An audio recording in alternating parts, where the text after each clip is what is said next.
Toward the end of his life, the Buddha gave a list of the 7 most important teachings that he wanted his monastic and lay followers to continue to practice in order to keep the Dhamma alive.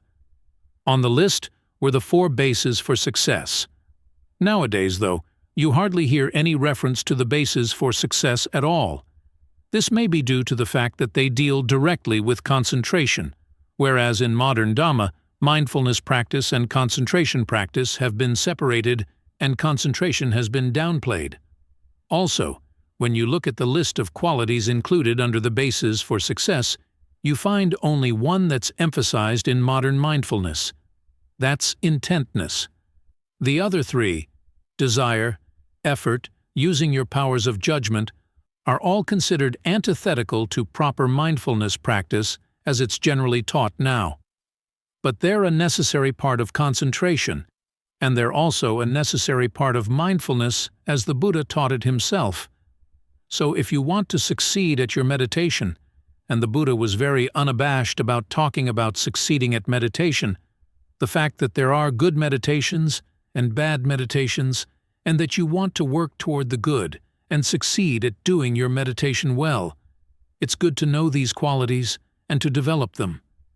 The Buddha describes them as 4 types of concentration: concentration based on desire and the fabrications of exertion, concentration based on effort and the fabrications of exertion, concentration based on intent and the fabrications of exertion, and finally, concentration based on vimamsa, a Pali term that has many meanings in English.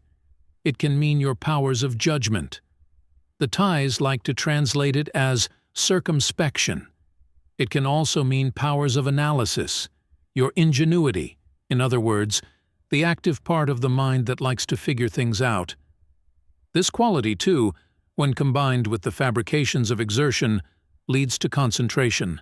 Now, even though these sound like 4 different types of concentration, the difference is more a matter of emphasis, because you're going to need all 4 qualities: desire, effort, intent, and your powers of judgment, your circumspection, for any concentration to progress well. To begin with, you have to want to do it. You have to put in some effort. You have to be really intent on what you're doing and pay careful attention. Ajahn Suwat would emphasize this point a lot. He'd say repeatedly, don't just go through the motions. Really pay attention to what you're doing and what's coming out as a result, and then use your powers of judgment to figure out what's going well, what's not going well, so that you can make your practice more of a skill. For instance, with the breath, it's good to remind yourself of why you want to be with the breath. It's the force of life. Of all the elements of the body, it's the most responsive to the mind. If you want to sit here for long periods of time, it's good to be able to play with the breath, making it comfortable, and then spreading that sense of comfortable breath throughout the body so that it's pleasant to be here. So look at your breathing. We're here not for the sake of the breath. We're here to use the breath for a higher purpose. But learn how to transfer your desire for that higher purpose to the causes that'll get you there. In this case, the cause is being able to stay with the breath, wanting to stay with the breath. The more comfortable you can make the breath, the easier it'll be to want to stay here. And if it's not comfortable, you use your effort and persistence to make it comfortable. Try longer breathing, shorter breathing, fast breathing, slow breathing, heavy, light, deep, shallow. At the same time, use effort on the mind. If the mind is wandering off, you bring it right back. It wanders off again, you bring it right back again. You've got to show the mind that you mean business. Otherwise, it'll punch in the clock and then go off and sleep under a tree someplace. So look at your mind. What skillful things are coming up right now, and how can you encourage them? As for unskillful things, how do you put them aside? This is where the fabrications of exertion come in. It's a technical term.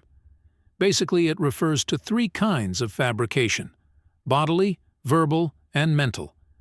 Fabrication, sankhara, means the act of intentionally putting something together. Bodily fabrication is the in and out breath. Verbal fabrication is the way you talk to yourself.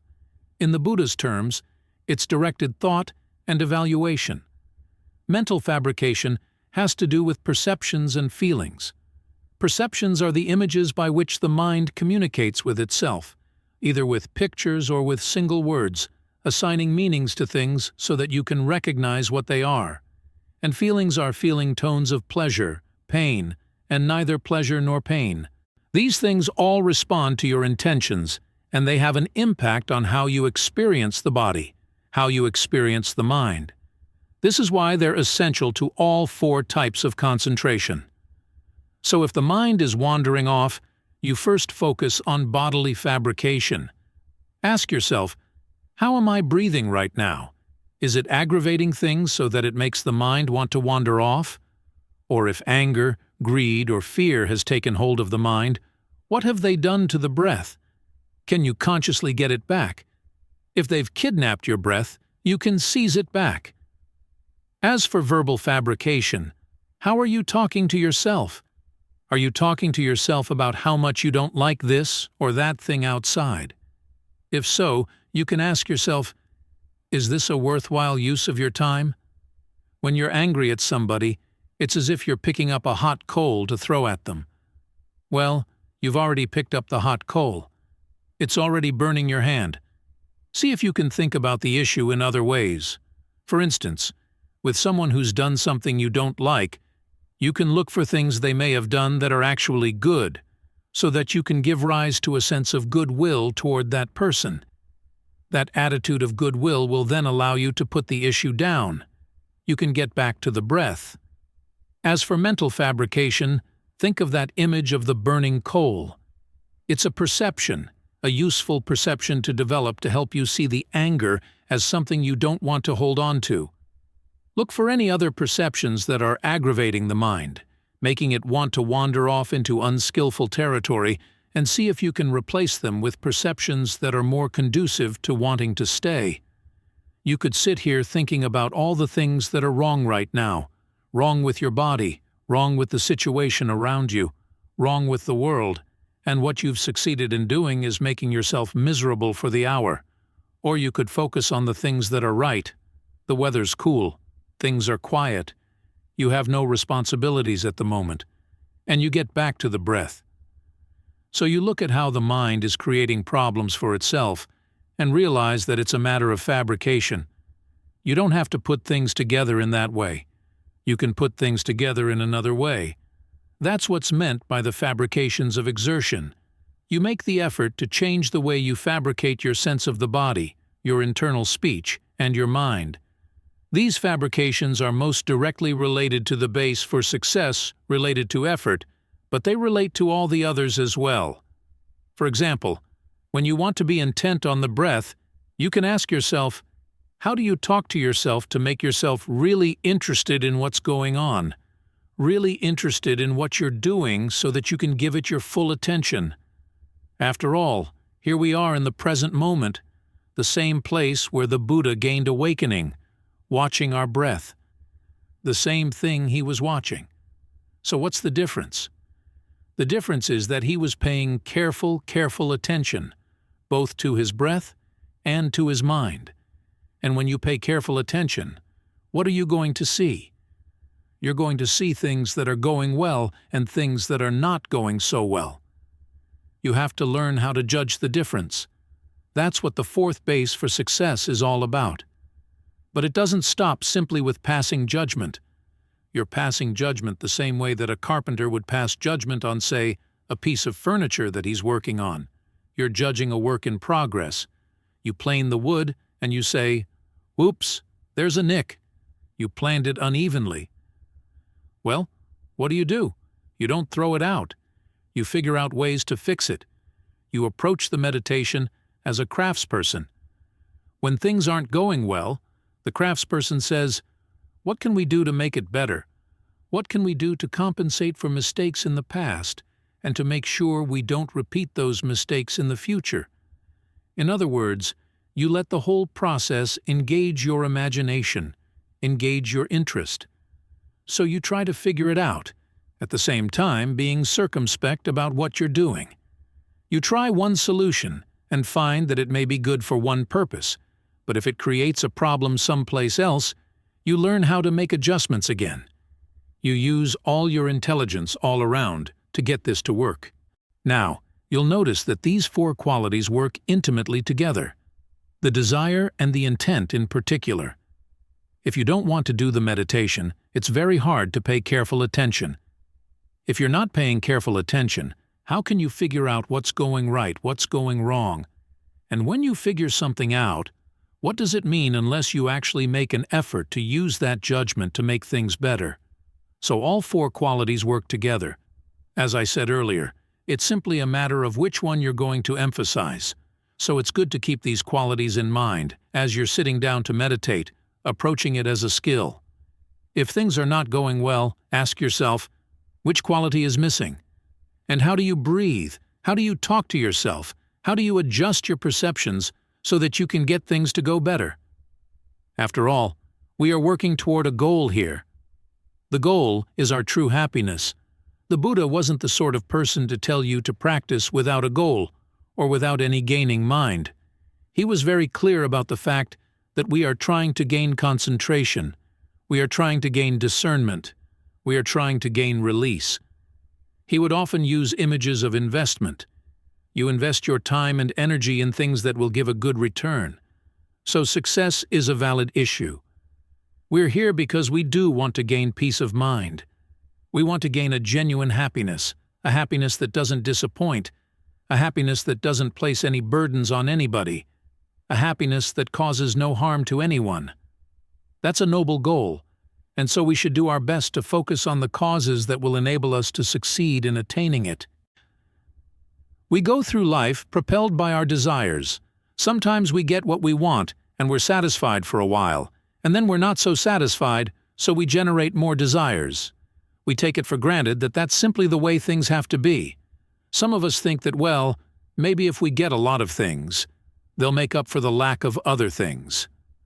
So people amass things, amass power, amass wealth, thinking that a little wealth didn't satisfy, but maybe a lot of wealth will. Or a few things didn't satisfy, but maybe a lot will. Or one partner didn't satisfy, so maybe a lot of partners will. But that wasn't the Buddha's approach. He wanted to find something that left no need for further desire. But then he also discovered that he really had to desire it to find it. There's a passage where, after he gained his awakening, he said, "All things are rooted in desire." Thing. The word here is dhammas, and that can mean both good and bad phenomena. Everything you experience, he said, is rooted in desire someplace. After all, when you see, hear, smell, taste, touch, and think about things, you're not simply a passive recipient. You're out there looking for things to sense, looking for pleasures, looking for some satisfaction. That active side is rooted in desire. But then nibbana, the Buddha said, is the ending of all dhammas. It's the one thing that's not rooted in desire. But to get there requires desire. This is why desire is one of the bases for success. The image that Vajrayananda gives is of going to a park. To get there, you first need to have the desire to go, seeing that it's worth the effort. But then when you get to the park, the desire's gone. Now imagine a park that would be so totally satisfactory you wouldn't desire anything else in life. That would be nibbana. But such a satisfaction seems so far away and so improbable, and the path seems so hard, that we find ourselves saying, well, maybe I'll put up with X or put up with Y, and that'll be good enough for me. In this way, we sell ourselves short. We have the potential to find something that puts us beyond the need for desire. And yet, we go around desiring and looking for other things. The Buddha called those other things the objects of an ignoble search. The noble search is the search for what's deathless. So you have to ask yourself, how much do you want it? This is where motivation comes in. The Buddha focused on heedfulness as an ideal kind of motivation. One who sees danger and respects being heedful, as in the chant just now. The phrase, seeing danger, is one of those fanciful etymologies that come from the commentary. They take the word bhikkhu, monk, and they cut it into 2 syllables, and they decide, from the meaning of each syllable, that it means one who sees danger. It's fanciful, but it is appropriate as an educational etymology. In other words, an explanation that tries to get a fruitful meaning out of the word, regardless of whether it's etymologically true. When you hear the word bhikkhu, it's useful to think, someone who sees danger, because that's precisely what the Buddha was, someone who saw danger. He had all kinds of wealth, all kinds of sensual pleasures, the potential for all kinds of power. But he saw danger in all these things. You get used to them, and you're going to lose them, so you fight to save them. But then you lose them anyhow, and what happens then? You fall. And you don't just suffer when you fall. You take out your suffering on others, which will make you fall even further. Seeing the danger in that, he said, I've got to find something else. So when you look at your own desires of what you want in life, ask yourself, do you see danger in what you desire? This evening I was reading a passage by Ajahn Chah, where he said, when he ordained first as a novice, he didn't see any danger in life. He didn't really understand what ordaining was all about. But then, as he became a monk and started studying, he began to realize that there's danger in all kinds of things, especially the things that are really attractive. He said it was like seeing the best kind of banana they have in Thailand, Kluai Nam Wa, but realizing that there's poison in it. No matter how much you like that particular kind of banana, knowing that there's poison there, you avoid it. So, when you find yourself wanting something that's going to let you down, remind yourself of the poison. The same if you find yourself indulging in some sort of addictive behavior, whether it's substance abuse or emotion abuse. In other words, letting yourself stew in emotions that are really not productive, but you get some sort of satisfaction out of them. Self-pity, resentment, or whatever it may be. Look for the poison, and then remind yourself that it is possible to get past that. It is possible to get the mind in a state where it doesn't like that anymore, doesn't need it anymore, and try to cultivate a desire for a safe place. As the Buddha says, see renunciation as rest. See that by letting go of the things that you've been thirsting for and craving for, there's a greater sense of well-being and security. Now, this doesn't mean, of course, that you give up all desires. You have to desire that state of well-being, but you have to approach it wisely. How do you get there? Focus on the causes and see the path as something doable. You might tell yourself, I can't manage this path. I won't be able to get to the end. But think about this. When you develop the path, you're going to change as a person. The path will turn you into someone who is capable of reaching that goal. So try to put that fact in your mental calculation. As for the part of the mind that asks, this particular course of action, is it worthwhile or not? Tell yourself that it may require a lot of effort, but if it repays really well, maybe it's worth doing. And if you tell yourself, I don't have the energy to put all that effort in, well, that's one of the reasons we practice the path, because it gives you more energy as you develop it. So do your best to remind yourself that this is a really worthwhile goal, something that lies beyond anything in our culture. Because that's another big problem in our culture, thinking that there's nothing to us aside from how we've been shaped by our culture. We live in a land of wrong view that tells us that this kind of path isn't worth it, that it's not really real, or that people who follow it are losers or deluded. And the media is so oppressive these days, people carry a little bit of the media around in their pockets and subject themselves to it constantly. As Ajahn Fuang used to say, people in general are disturbed by people who are more heedful than they are. They don't want to be told that there are dangers where they're finding pleasure, so they're going to dismiss you. You have to ask yourself, am I going to allow myself to be blinded by their blindness? You have to wish them well, but you also have to say, I have to resist that particular influence. And it's not just a matter of living in a country that hasn't been shaped by Buddhism. Even in Asia, where there are countries shaped by Buddhism, people who practice have a hard time getting their families and friends to see that it's a good thing. They say, do a moderate amount of practice, which is the middle way of the defilements. They say, well, do it a little bit, but don't take it too seriously. So the practice is always going to be countercultural. This is why, as Ajahn Mun said, you have to replace the culture you were raised in with the culture of the noble ones. This is what everybody in the practice has to do, to adopt new values, to adopt a new vision of what is possible in life. It's through thinking in these ways that the desire to follow the path can get you on the right track. After all, the path, like everything else, is rooted in desire, and you have to keep nurturing that desire. And although we have Dhamma talks and books and everything to help you, you're the one who has to read them and apply them and say, this really does apply to me, and I really do want it. Think of the Buddha. He wanted this really strongly.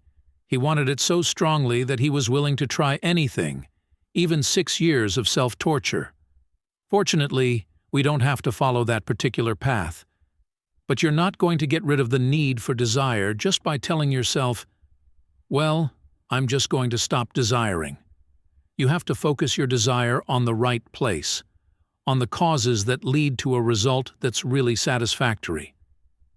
The end of desire is not simply a decision to stop desiring or to give up or be apathetic. The end of desire is reaching something so totally satisfactory that you don't need to desire anything else.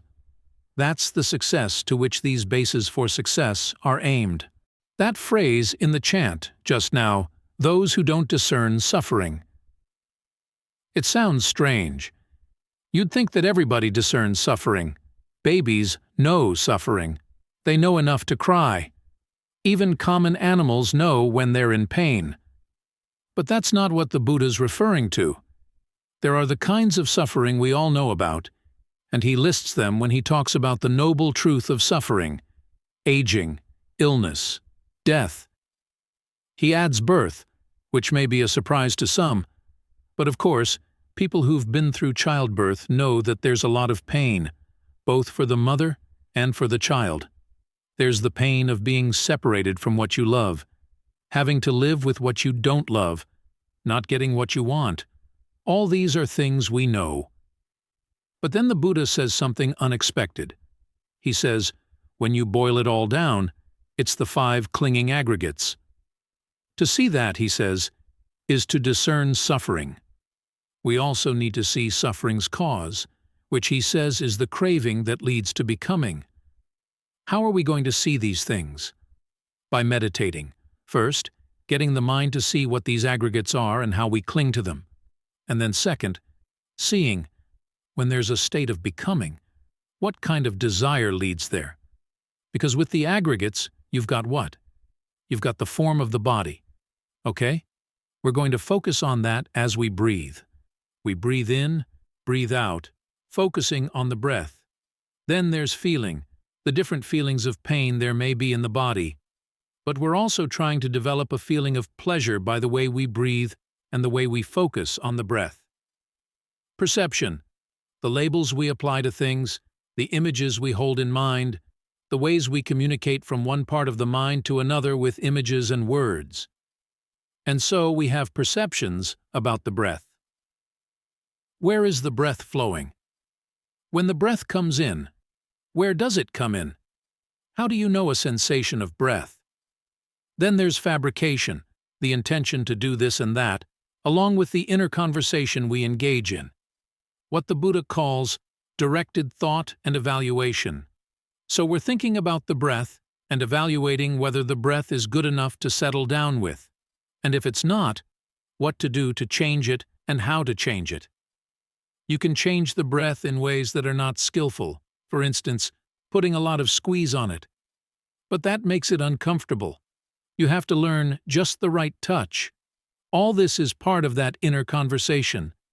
And then there's the conversation about how to take that sense of well-being that comes with the breath, and then getting the best use of it by letting it spread through the body. And finally, there's consciousness, which is the awareness of all these things. So all 5 aggregates are right there in the concentration. And the question is, how are you going to get the mind into concentration without clinging? And the answer is, you're not.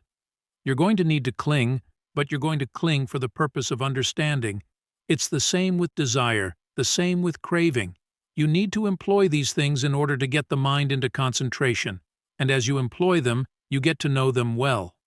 I've known people who say, well, if you try to get the mind into concentration, or you want to get the mind into concentration, then it's desire and clinging and craving, and there's going to be a sense of self.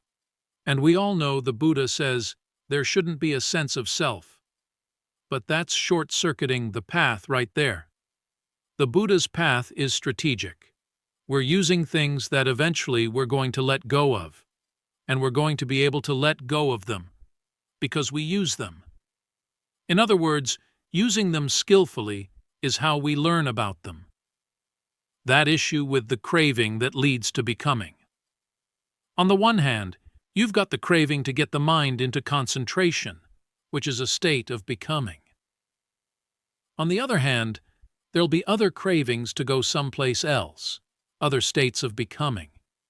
As the mind loses interest in the concentration, loses interest in the breath, it'll go someplace, either to another thought world or into a world of drowsiness. A drowsy state, too, is a state of becoming. It's based on the desire to have some rest. All too often we come to the meditation feeling really tired, and all we can think of is how much we'd like to get the mind just to be quiet for a while and not have to think about anything, not have to do any work. So as soon as there's a sense of ease and well-being, we wallow in it, and we get drowsy, or we drift into delusion concentration. So there's the desire there, the desire not to have to deal with anything. That, too, leads to a state of becoming. Then, of course, there are the more obvious states of becoming where you think of someplace else and your mind goes there. That's becoming and birth on the subtle level. Here again, the question is, why would you want to go there? And part of the reason is that you're just getting bored with the breath. You want some entertainment. But there may be other desires involved as well, and you're going to learn about them as you keep bringing the mind back to the breath. Otherwise, you go from one thought world to another thought world to another one, like a hobo hopping trains, and you end up who knows where. If you're asked to trace how you got there, often it requires a real feat of memory. Things seem to modulate, as they do in music, from one key to another key, getting further and further away from the tonic. If you don't have a clear desire to be with the breath, you're just going to wander off in these other becomings. So you're learning about desire very clearly, and the desire is what causes you to learn in general. Ajahn Lee makes this point. It's because of our desire that we practice. It's because of our desire that we try to get the mind to settle down. It's because of our desire that we try to understand things. You look at how the Buddha taught. He didn't set out a view of the world right away. He set out a task. He said, here's a problem, and here's a way to approach the problem. Then you learn about the mind in the course of trying to solve the problem. So, on the one hand, it is good to know about things like dependent co-arising and the Buddha's analysis of the different stages through which the mind goes as it creates suffering. But you're really going to get to know those stages as you decide that you want to do what's required to put an end to suffering, in which case they're not just academic subjects, something you read about the Buddha's theory of the mind or whatever. He provides these analyses because he wanted to put an end to suffering, and this is what he learned about the mind in the course of doing that. So when he started to teach, he would start by saying, here's the problem, which is suffering, and here's the solution. These are the steps, things you've got to do, the duties with regard to the different noble truths, comprehending suffering, abandoning its cause, realizing its cessation, and developing the path to its cessation. And then as you pursue that desire to put an end to suffering by performing these duties, you begin to see, this is how the mind does this. This is how the mind does that. So you want to make sure that your desire to get the mind to settle down is strong, but not so strong that you can think of nothing else aside from how much you want it to settle down. You want the desire to be just strong enough and well-focused enough to motivate you to do what needs to be done. As you tackle these problems that the Buddha proposes, where do you see clinging? Where do you see craving? Which kinds of clinging and craving will be your friends for the time being, and which do you have to let go of as soon as possible? These are questions you'll be able to answer for yourself because you want to. Otherwise, whatever comes up just comes up. We just accept it as it is, and it doesn't go anywhere. Or it may go someplace, but it may not necessarily be the place we want to go. But when you decide that you really do want to get the mind to settle down, you really do want it to be clear and alert, that's when you have the opportunity to learn about the mind. I've mentioned that story that Ajahn Chah likes to tell about going to the market to buy a banana and then coming back with it. Someone asks you, "Why are you carrying the banana?" You say, "Because I'm going to eat it." Then they ask you, "Why are you carrying the peel? Are you going to eat that too?" And then Ajahn Chah poses the question, "With what are you going to answer them?" And before he gives you the answer, the what, he gives you the how. You answer through desire. You have to want to come up with a good answer. That's the only way it'll come. In the same way, it's okay to want to do the concentration. It's okay to want to understand the mind. And it's through starting with the wanting that you're going to learn things. This is why Ajahn Lee, when he talks about the different mental qualities that go into the practice of mindfulness, ardency, alertness, and mindfulness, assigns discernment to the ardency. If you read the commentaries, they'll assign discernment to what they call clear comprehension of the three characteristics, which is their interpretation of alertness. But ardency, the desire to do this well, that's where the discernment really comes from. So, as you try to figure out, as the mind wanders off, why it's wandering off, that's when you learn. When the mind is getting sleepy and drowsy, why is it going for the sleepiness and drowsiness? What's the desire there? After all, there are ways of dealing with sleepiness and drowsiness, and you'll discover them if you want to. You give the mind work to do. But sometimes, part of the mind says, "Look, I really want to rest." So you give it some time to rest, but you have to keep it alert. Then, when it's rested in a way that's alert, you can tell it, "Okay, now you've got to get to work. You've got to learn how to stir up your energy, stir up the desire." In the Buddha's terms, this is called generating the desire to want to get past what's unskillful and to develop what's skillful. And as you deal with desire in this way, you're going to learn a lot about the mind. As you try to solve the problem of suffering, you're going to learn unexpected things about the mind. The important thing is that you adopt the Buddha's strategy, because as he said, the desires or cravings that lead to suffering include not only craving for becoming, but also craving for non-becoming. In other words, you've got a state of becoming, and you don't like it, so you want to destroy it. That, too, can lead to suffering. But it's not as if there's no way out of this conundrum. There is a way, but it's a strategic way that employs craving, employs clinging, and employs desire. You get the mind into a state of concentration, which is a state of becoming, and then use that as a basis for understanding other states of becoming, other cravings, other desires. That's how the problem gets solved on one level. Then you can turn that same mode of analysis onto the concentration itself. But don't do that until you've taken care of a lot of other distractions. This is one of the reasons why the forest ajahns, when they teach meditation, don't lay out the map right from the very beginning. They say, "Do this," and then when you've done that, come back and we'll talk about the next step. So even though we may have read about the different levels of jhana and stages of insight, Put those memories of what you've read aside for the time being and tackle the problem that's right here. How do you get the mind to settle down? How do you get it past its distractions? How do you get it past drowsiness? Take an interest in these problems, and they'll give you the sensitivity and the understanding of the mind that you're going to need to tackle bigger problems.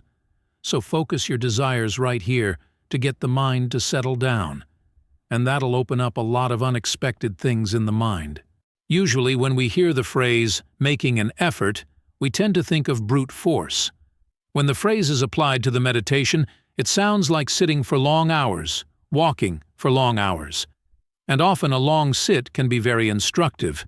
But the real effort, of course, is in the mind. That's the kind of effort you can exert continuously in all your postures, all your activities. And it's good to remember that, because that's where the real effort of the practice lies. After all, right effort comes under the section of the Noble Path dealing with concentration. And externally it doesn't look like much at all. Here we are sitting with our eyes closed, not doing much. But there's a lot going on in the mind. At the same time, you're giving the mind something really simple to do, and that should be easy, you might think. But then the mind makes things very complex. It seems to be sending scouts out in all directions, trying to check out this, check out that, listening to the reports. And we're saying no to those scouts. We're going to stay right here.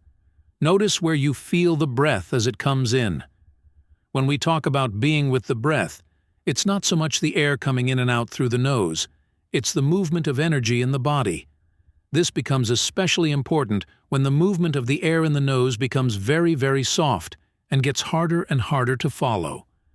It's very easy to get lost, but if you're with the body, your sense of your hands, your feet, your legs, your arms, your torso, your head, all the parts of the body, those parts can be very quiet, and yet you can still feel them from the inside, nevertheless. So move your focus there, and ask yourself what kind of breathing would feel good in those parts of the body. You can make a survey. Start down around the navel, watch that part of the body for a while, and see what kind of breathing feels good there. Then move up the front of the torso, section by section, into the head, then down the back, out the legs, back at the neck, then down the shoulders, out the arms. Get acquainted with this territory, and then see if you can put your awareness of all those pieces together. The effort begins in trying to maintain a very continuous focus. We hover around the focus as we try to adjust it.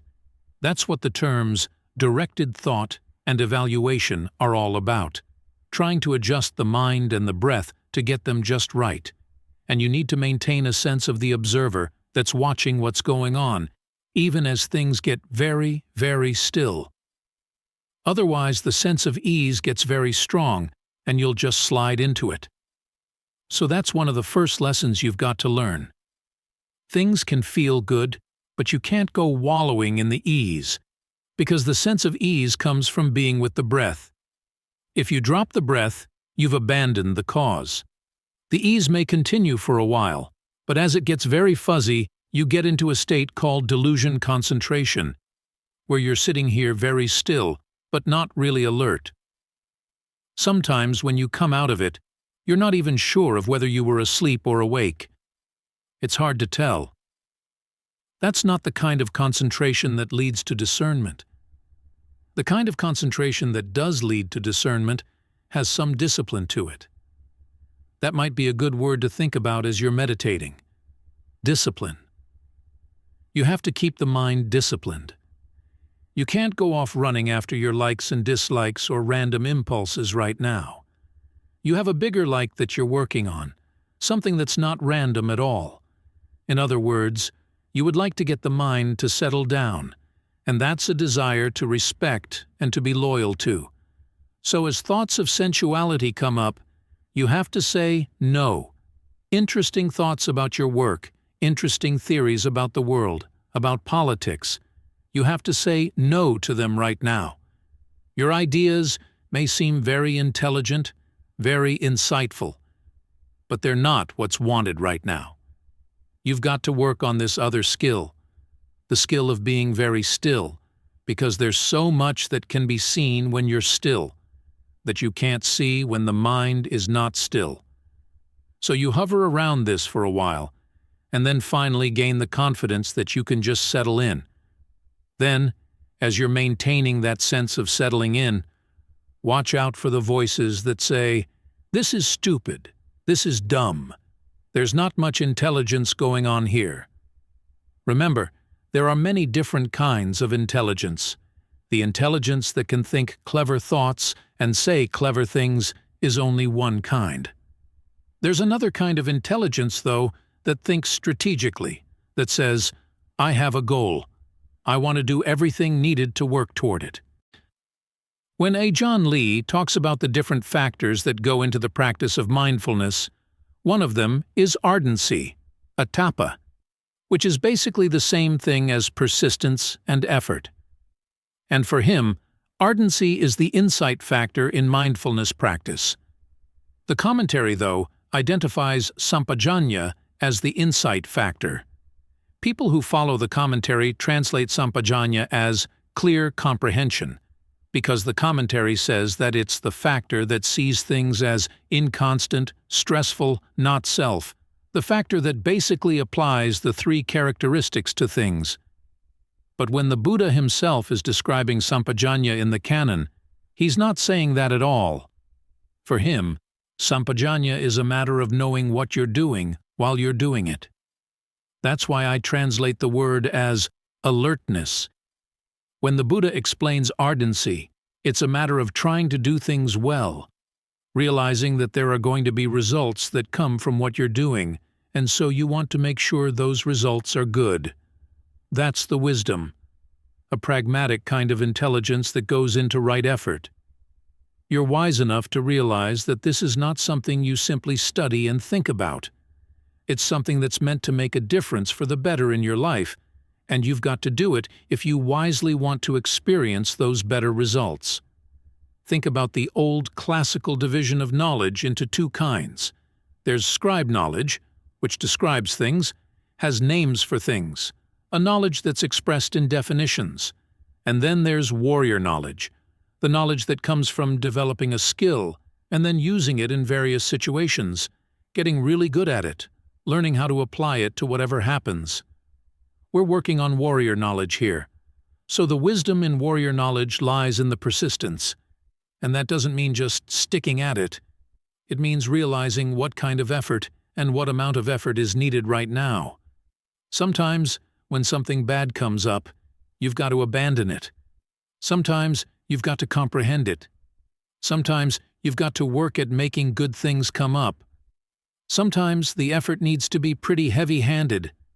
Sometimes, it has to be very light as you zero in on the sensation of the breath and then just hover around it, watching out for any little movements in body or mind that might pull you away.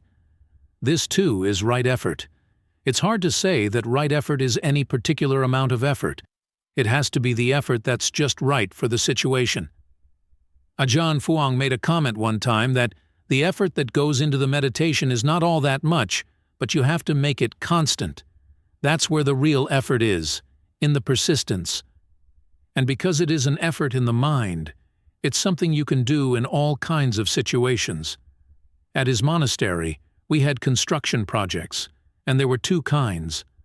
The ones that would go on for months and months at a time, and the ones that happened on the spur of the moment.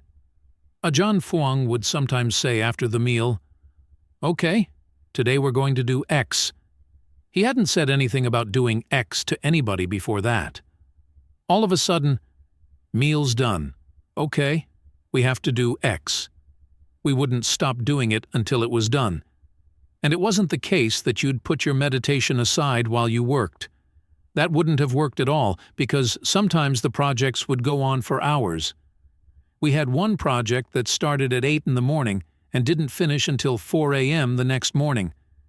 If you didn't have an internal resource to draw on, an internal strength of mind, you'd get worn out pretty quickly, so you had to stay with the breath while you worked.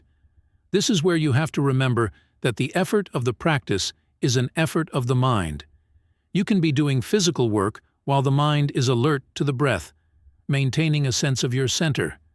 If the center gets a little blurry, you can start using a meditation word that you repeat to yourself. In terms of the physical effort involved, it's not that much, but there is a mental effort in trying to stick persistently with what you've decided you're going to stay focused on. In the beginning, it seems to require a lot out of you, but you gradually find with practice that you can stick with it for the sake of the long term much more easily.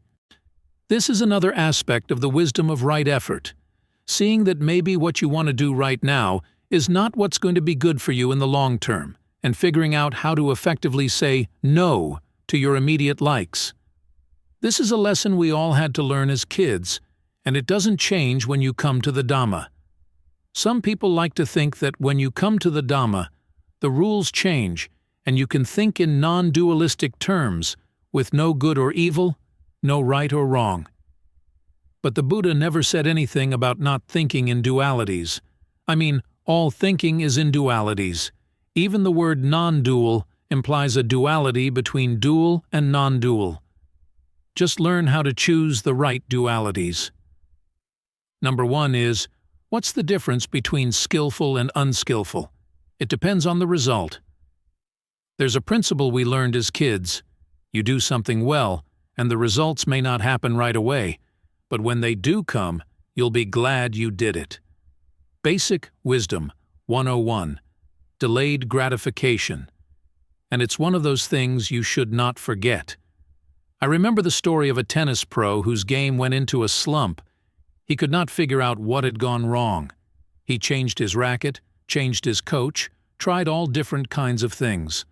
Finally, after many, many months of trying to figure out the problem, he realized he'd forgotten rule number 1 when you play tennis. Keep your eye on the ball. So here the rule is, keep your eye on the breath, on the sensation of the body here. Whatever sense of energy you feel as the breath comes in and goes out, focus on that. And don't let yourself get waylaid. Any visions that come up in the course of the meditation, remind yourself, we're not here for visions. Ajahn Lee has a good way of dealing with visions. He says that if you're experiencing a vision you don't like, just breathe deep down into the heart 3 times and it'll go away. In other words, the visions come because your mindfulness goes into soft focus. So by breathing into the heart, you're re-establishing mindfulness clearly. Some people are afraid of visions when they meditate, but it's not the case that genuine concentration is going to bring them into the mind. They usually come from the kind of concentration where you begin to wallow in the sense of ease and forget the breath. And in those periods where mindfulness is weak, that's when the visions come. So re-establish your mindfulness, and they'll go away. The trick lies in maintaining this very refined but continuous awareness. It's like following a wire and not letting your eyes leave the wire at all, no matter what happens. Then around that wire, you can develop a sense of well-being and let that well-being spread to fill the body. But there's still going to be that one spot where you stay centered. Don't let there be any jumps or gaps in your attention, no matter what. That's when the effort becomes right. Now, sometimes it'll require a lot of energy to stay, and sometimes just a little bit. But you apply whatever effort is needed, and with practice, you learn how to read the needs of the body and the mind. If your focus loses track, don't get upset. Just re-establish it. Have a very matter-of-fact attitude toward this.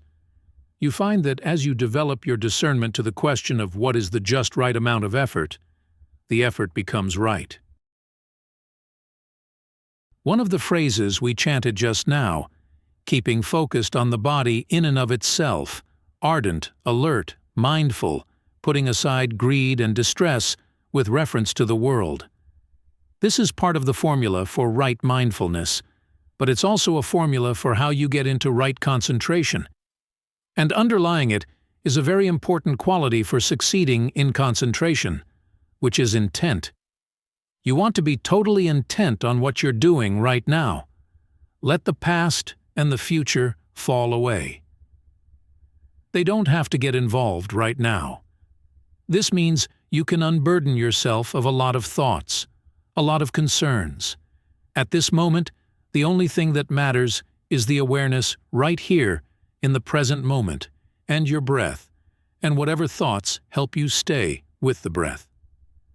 Thinking is a part of concentration, but it has to be focused thinking. We're not just randomly wandering around surveying things. We're thinking about what we're doing. That's a part of intentness as well, because if you don't think about what you're doing, your concentration is hit or miss. Sometimes the mind settles down, sometimes it doesn't. You have to learn how to observe it in action if you really want to develop concentration into a skill that you can tap into whenever you need it. The Buddha didn't teach hothouse meditation, in other words, the kind of meditation that survives only in intensive retreats. There's a passage where Mahanama comes to see him and asks, "What should I do to keep my mind in shape? I'm surrounded by my family, my children. I've got my work that I have to attend to." And the Buddha said, "You can still meditate." In Mahanama's case, he recommended some of the recollections, such as recollection of the Buddha or Dhamma. You can get the mind into good concentration that way, but the same principle also applies to the breath. It's something you can meditate on all the time. After all, the breath is always there. It requires that you be very observant and very sensitive to what's going on and how you're relating to it, but otherwise, it's with you all the time. So you want to think about the breath and your relationship to the breath. In the beginning, it's pretty simple. The only thing you've got to do is to get the mind to settle down and put aside all your greed and distress with reference to the world, all your concerns about where things are going in your life, where things are going with the world as a whole. You've got to take care of your mind because nobody else can take care of it for you.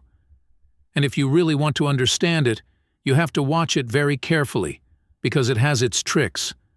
There are large parts of the mind that don't want you to see them. There are areas we've all blocked off.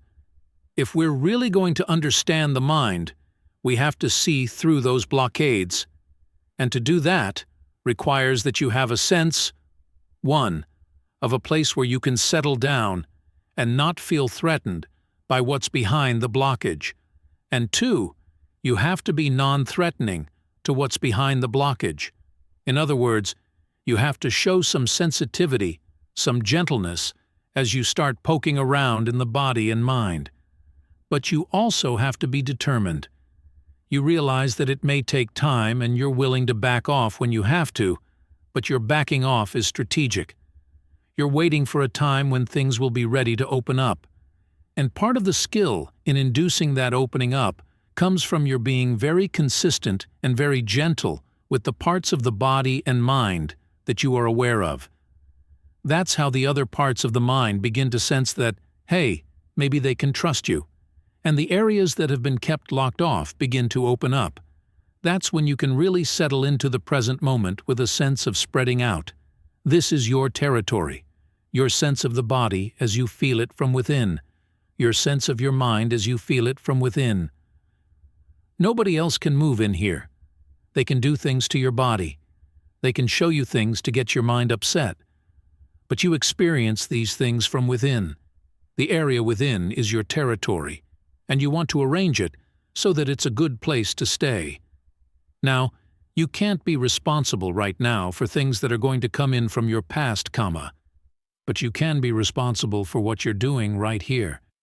This is why, when the Buddha teaches about karma, he talks about world systems evolving and devolving, and spreads his net really wide, but then he pulls it back in.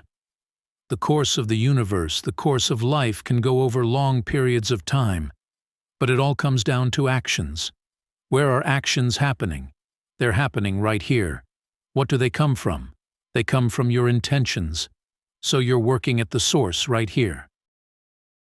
And the best way to get to know your intentions is to give yourself a firm intention to stay in one place. Be intent on keeping that in mind. When you do, You'll notice when the other intentions come in that would move you away. Otherwise, you're like a boat floating down the river. A little current picks it up and moves it in one direction. Another current comes and picks it up and moves it in another direction. And if you don't have anything firm to stay with, you have no idea of how the movements are pushing you or where they're pushing you. But if you've got something firm like a post, you can tie the boat up to a post, and with the slightest little change in the current, you'll see, if you're intent on looking, how the boat relates to the post. You'll notice, okay, something's happened. And as you give the mind this place to stay, not only do you begin to see other intentions, but you also begin to see the extent to which your experience of the present moment is put together out of intentions. Even though we talk about concentration as being a place where you can settle in, it's a house that you're constantly repairing, maintaining. It's a construction site. You want to be intent on making it good enough to provide some shelter from the elements, but you have to keep realizing that you're constantly putting it together, because things are constantly falling apart. Each present moment passes, and so you've got to prepare for the next moment and then the next. And where does the next moment come from? Well, part of it comes from your past karma, but an important part comes from what you're doing right now. This is why you want to focus intently right here.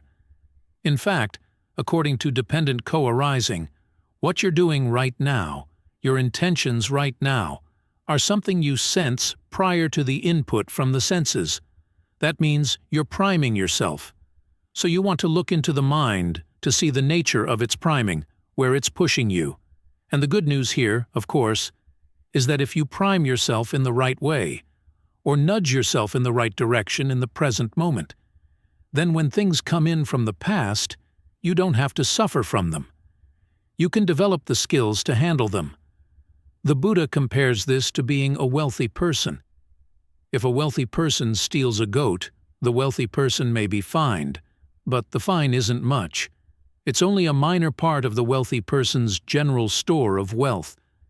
But if you're poor and penniless, they'll fine you heavily for stealing a goat or throw you in prison if you can't pay the fine, and you're going to suffer a lot. So the skills you develop here in the present moment are a form of wealth. This is why you have to be intent on mastering them well. The Buddha mentions skills 5 altogether that when you apply them in the present moment can keep you from suffering from the results of past karma. The first is training the mind so that it's not overcome by pain. We do this by getting the mind into concentration. We work with the breath, noticing the areas of the body that are in pain or tense and tight. We can work with those. And as we work with the more minor pains in the body, we begin to gain a sense that we've got some skills we can use to work on the major pains. This gives us a sense of confidence as we approach pain. That way, we can develop the right attitude toward it. As the Buddha said, pain is something you want to comprehend. Particularly, here, he's talking about pain in the mind. But one of the ways you comprehend pain in the mind is see how it relates to pain in the body. When you work with the breath and have at least a part of the body that feels really good, it gives you the confidence you need in order to look at pain, to not get so worked up about it, to realize that pain is something normal. We have these bodies and they're subject to pain. It's normal. That realization is one level of protection. It cuts through a lot of the whining the mind does around pain, whining that only adds to the suffering. At the same time, when you're probing and analyzing the pain, you're no longer the victim of the pain. In fact, as you're moving around, looking at the pain from different angles, asking different questions, you're more of a moving target. The pain can't hit you. Finally, you get to the point where the pain is not overwhelming. That's a good skill to have. The second skill the Buddha lists is learning how not to be overcome by pleasure. Now, a lot of us think that would be really cool, to have enough pleasure to be overwhelmed by it. But it's dangerous. If you allow yourself to be overwhelmed by pleasure, you're setting yourself to be overwhelmed by pain. because the same attitude applies in both cases. You're surrendering to your feelings, whatever they are. Here again, the concentration helps you gain the skill not to be overcome by pleasure. If you're going to stay focused on the breath, you have to learn how to stay firmly with the breath, even though pleasure's coming up in different parts of the body. A sense of ease comes into the mind as you realize that you can stay here and don't have to keep moving around. And there'll be a part of the mind that says, if I don't wallow in the pleasure or gobble it down, then it's going to leave me and I won't get the benefits I otherwise could have gained from it. One of the first lessons you've got to learn is not to listen to that voice. You can't just gobble down the good feelings that come with meditation, and you don't need to. They're there, and they'll do their work without your gobbling them down. You don't have to gather them up. In fact, if you gobble them down, you use them up. If you allow them to be there without gobbling them down while you stay with the breath, you're creating the causes for continued pleasure. This way, you can be with pleasure and yet not be overwhelmed by it. The next two skills the Buddha says are necessary in the present moment are virtue and discernment. Virtue is a matter of restraint. You know there are certain things you could do, but they're going to be harmful, and you can say no, you're not going to do them. This element of restraint moves from external things into how you approach your senses from within. There are certain ways you could look at things or listen to things that would give rise to lust or greed or anger. You can ask yourself, why bother? And the ability to look in alternative ways, as Ajahn Lee says, allows you to be a person with two eyes. This relates to another base for success, which is circumspection. If you look with only one eye, you see only one side of things. As he said, look at both sides. If there's something you like, look at the side that's not so good. If there's something you don't like, look at the side that is good. This relates to the other quality you're trying to develop, which is discernment. You use your discernment to say no to the unskillful impulses in the mind, and you do it in a way that's effective. You're not driving these things underground. You say no because you understand them. And the no that comes from discernment is the most effective of all. Then, in addition to these four skills, the Buddha says to develop an unlimited mind. This has to do with your practice of the Brahma Viharas, and these start with the breath. As Ajahn Lee says, if you don't have a sense of well-being inside when you spread goodwill, it's like opening a water faucet where there's no water. Just air comes out. And even though the flow of air may be cool in some ways, it's certainly not as cooling as water. It's not as nourishing and refreshing. So your working with the breath here gives you a source of cool water inside, a sense of well-being. When you have that, it's a lot easier then to wish well for others. Then ask yourself, is there anybody out there that it would be worthwhile having ill will for? Ill will certainly doesn't do anything good for you. It just aggravates the desire to do something unskillful. You have to realize that goodwill doesn't mean, hey, may everybody be happy just as they are. The right attitude is to understand that for other people to be happy, they're going to have to become skillful in their behavior. And that's something you can wish for anybody, no matter how bad or cruel they've been in the past. This means that goodwill can be universal. It can be unlimited. The same with compassion. The same with empathetic joy. As for equanimity, that's something slightly different. But again, it's something you want to develop so that you can tap into it when you need it to protect you from past bad karma, and from creating more bad karma right now. Equanimity is not in and of itself a good thing. As the Buddha said, there are cases when it can be unskillful. You get lazy and say, well, this doesn't matter. That doesn't matter. Why bother? That's not the kind of equanimity the Buddha was recommending. He's recommending the equanimity that comes when you realize that there are things that need to be done, and you have only so much energy and only so much ability, so you have to determine what is the best place to invest that energy and ability. As for other things that would pull you away from that, you've got to be equanimous about them. You're learning to be a good investor. a good investor of your time. You also realize there are some things you simply can't do anything about, no matter how much you'd like to. This sometimes has to do with things coming in from past karma that just barge right in. If you learn how to be equanimous about them, you suffer a lot less. So these are some of the skills the Buddha recommends for mastering karma in the present moment. This means that as you're intent on getting the mind to settle down here, your concentration is not just a matter of being still and senseless, what in Thai they call log or stump concentration. When you're settling down, you want to see and understand clearly what's happening. You want to see and understand clearly what you're doing so that you can develop some skills here in the present moment. This construction site we have here, you learn how to build things well so that even when the raw materials are kind of crooked, you learn how to make compensations so that you don't have to suffer from the crookedness of the materials, and you can keep building and maintaining a good house for the mind. It requires that you pay a lot of attention and that you're really intent on what you're doing.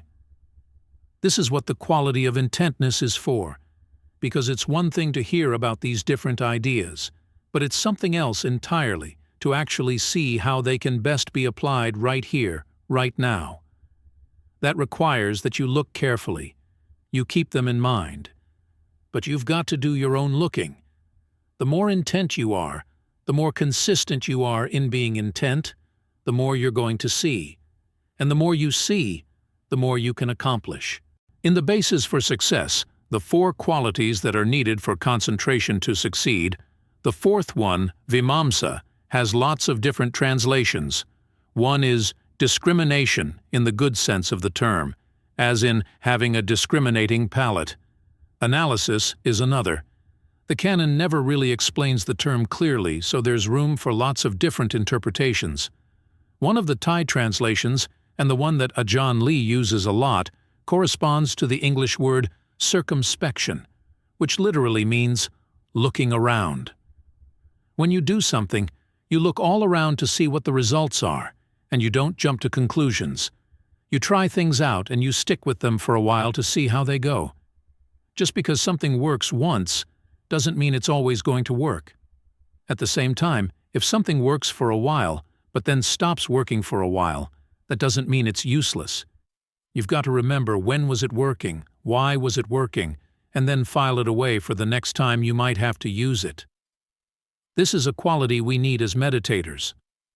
Looking around like this, you begin to see that some things that may not seem all that skillful to begin with can be put to a skillful purpose. There's a case where the Buddha talks about getting rid of anger basically through spite. As he says, you think about your enemy and you can't tell yourself that the person is not an enemy. The person really is an enemy. So think, this enemy would be really satisfied to see the stupid things I might do under the power of anger. That way, you restrain yourself from acting on your anger. You hold yourself in check. Spite is not a skillful motivation, but it works in cases like that. So it's good to have that filed away. The Ajahns often use the image of being a fighter as an analogy for following the practice. You're in the ring, doing battle with your defilements. Some of the Ajahns talk about just knocking out the enemy. Ajahn Lee, however, talks about sometimes converting the enemy if you can. You have to be careful. You have to be alert. But there are times when you can use your desires, use your conceit, use your craving for a good purpose. I don't know how many times I've heard people say, well, I shouldn't have preferences, or I shouldn't have desires, so I'm just going to act like I don't have desires. As long as you're alive, you're going to have desires. The problem is in deciding which ones are worth following and which ones are not, and to discern that requires that you step back a bit. Circumspection, looking around, also means you have to step back, because when you like something, you've got to watch out for the fact that it may color your perception of how things are actually turning out.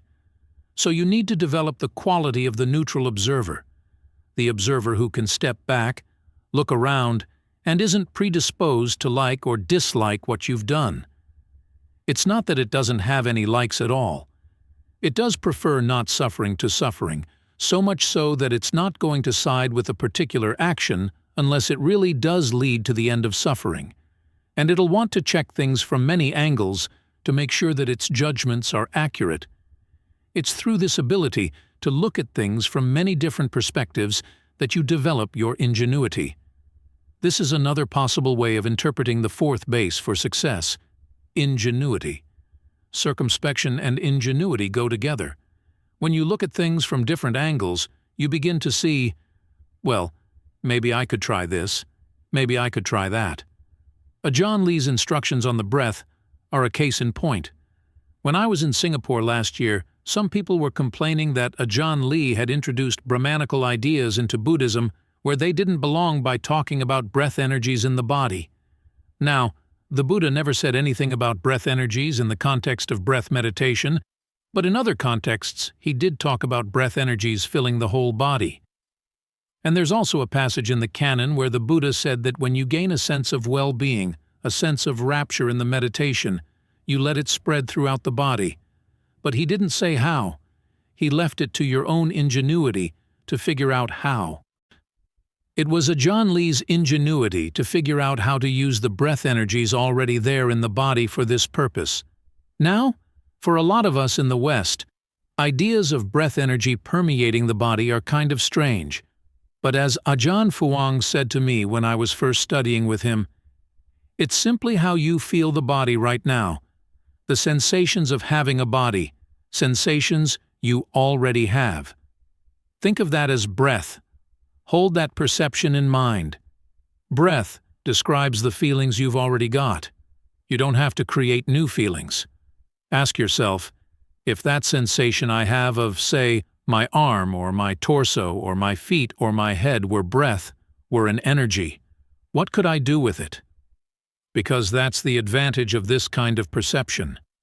You can do things with these sensations that you couldn't do otherwise. If you perceive the body simply as a big solid lump, how would you spread rapture through it? How would you spread ease through it? But if you think of it as having energy channels, and remind yourself that when you sense the body, your first sensation of the body is of energy, then what does that do? What can you do with that? You can do a lot with energy that you couldn't do with solids. So explore that. Hold that perception in mind. Think of this as an experiment. You're giving this perception a try. This, too, is a quality of circumspection. You don't just hold to an idea because you've been taught it for who knows how long. You test it, and you try to develop the qualities of mind that allow you to be a good judge of how well you're testing it. And you find over time that by holding the perception of your sensations as you feel them as related to breath energy, it's a lot easier to let comfortable sensations spread through the body. And it's a lot easier to sense where you're holding unnecessary tension in the body, too. Now, there will be some tension simply in maintaining an erect posture. But ask yourself, what's pulling me out of an erect posture right now? Which muscles are pulling to the left, to the right, forward, back? Which ones are making me hunch down right now? Relax them. Think of the breath going into them and relaxing them. You find that with perceptions of breath energy, there's a lot you can do here with your sensation of the body in the present moment. In doing that, you also gain an insight into cause and effect. This is another aspect of circumspection, seeing that when you do X, what comes about? When you do Y, what comes about? And then you compare, which is better right now? You may learn that what's better right now might not be better tomorrow. That's why this is called circumspection. You're looking around to see what else influences the fact that, say, long breathing feels better today, or breathing in long and out short feels better today, as opposed to tomorrow when it might not be so good. What's the difference? It's when you ask questions like this that you see things that have been going on for who knows how long, but you just haven't noticed. Your attention was someplace else, or you were asking other questions. Or maybe you weren't even asking questions at all. As the Buddha identifies it, this factor of circumspection is another way of saying discernment. It's good to remember that discernment has this quality. It's not simply a matter of agreeing with the Buddha that things are inconstant or stressful or not self. It's an all-aroundness that looks for cause and effect, looks for situations, looks for conditions that may be acting from unexpected angles. After all, dependent co-arising is an analysis of conditions. Do you think the Buddha could have arrived at that analysis without experimenting, testing, trying things out, and seeing the variations that go up and down from day to day? Ajahn Mahabhuwa makes a similar comment about dealing with pain. Sometimes you have a perception about pain that allows you to stay with the pain for long periods of time without feeling threatened by it. Then you find that tomorrow the same perception doesn't work. So you have to back off, look around again. What's different about this pain as opposed to yesterday's pain? Often the problem is not the pain in and of itself, it's the attitude you're bringing toward it. It was that questioning mind that came up with the original perception the first time around. So you've got to nurture a questioning mind again. So try to develop this quality of being willing to test, experiment, pass judgment on things, and then test the judgments again. That's where the discernment comes in the practice, and that's when you'll start seeing results. It's not the case that we simply do concentration, and then, when the concentration is mastered, work on discernment. As the Buddha pointed out, doing concentration requires some insight into how the mind works, how it wanders, how it relates to the breath. For some people, getting the mind to settle down is easy. They can get away with less contemplation in that area. Still, there will come a point where they'll have to start pushing the mind in that direction if they want to get beyond just resting in stillness. But for most of us, getting the mind still does require that we try to figure things out. Think strategically about what it is in the mind that doesn't want to settle down, and how can you get around it. So step back, look around, and you'll end up seeing some things that you didn't see before, things that could be very useful. You may see some things that are not all that useful, but hey, that's what experimenting is all about, finding out what does and doesn't work. And as for the things that work, when they work and when they won't. This base for success requires that some of your experiments will be failures, but if you know how to learn from failures, it all becomes part of your discernment, and it's all to the good.